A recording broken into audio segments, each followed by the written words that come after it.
দেহের খোরাকের সাথে সাথে আমাদের মনের খোরাকের অনেক দরকার আছে। তো আসসালামু আলাইকুম সবাইকে, সবাই কেমন আছেন? আশা করি ভালো আছেন। তো ঢাকায় আসার পরে অনেকটাই দম ফুটা লাগতেছিল। আসলে শারীরিক অবস্থা যেরকম খারাপ, মন মানসিকতা একটু তো খারাপ আছেই। তো বসে থাকতে থাকতে আমার ভোর লাগছিল। তো আমার বান্ধবী বলতেছে চলো তোমার একটা জায়গায় ঘুরাই নিয়ে আসি। ওই জায়গায় প্রায় 3 বছর আগে গেছি, এই 3 বছরের ভিতরে আর যাওয়া হয় নাই। তো আমার বান্ধবীর রিকোয়েস্টে রেডি হয়ে বের হয়ে গেলাম। তো এই যে দেখেন অনেকেই ছবি তুলতে ব্যস্ত। জায়গাটা আসলে অনেক সুন্দর, মাত্র 30 টাকা টিকিট। এই যে গোলাপগুলা দেখছেন, গোলাপের দাম হয়তো 10 টাকা, কিন্তু তার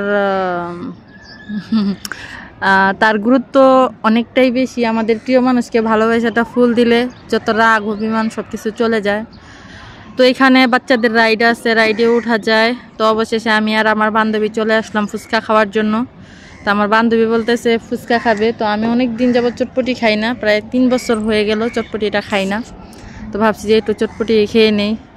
তো আমার বান্ধবীও লাল পড়ছে, আমিও লাল পড়ছি। আমি আমার বান্ধবীরা বলতেছিলাম লাল কাপড়ে তো অনেক সমস্যা, সন্ধ্যাও হয়ে আসছে। তো বাড়িতে ফেরার পালা। তো আমরা এখন বাড়িতে চলে যাব। তো এই ফাঁকে তো ফুচকা চটপটি খেয়ে সাবার করে তারপরে যাব, এমনি এমনি যাব না। তো এখন ফেরার পালা, খাওয়া দাওয়া শেষ, বিল দিয়ে আমরা বাসায় ফিরছি।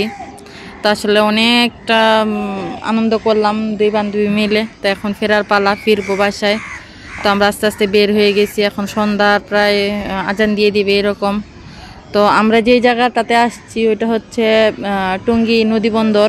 তো এই নদী বন্দরের আগে ফ্রি ছিল, কিন্তু এখন 30 টাকা করে টিকিট নেয়। তো এই হচ্ছে তুরাগ নদী। তো আমরা এখন বাসার পথে। তো সবাই ভালো থাকবেন, সুস্থ থাকবেন। ইনশাল্লাহ অন্য কোনো ব্লগে, অন্য কোনো ভিডিওতে আবার দেখা হয়ে যাবে, কথা হবে। আল্লাহ হাফেজ সবাইকে, সবাই ভালো থাকবেন, সুস্থ থাকবেন।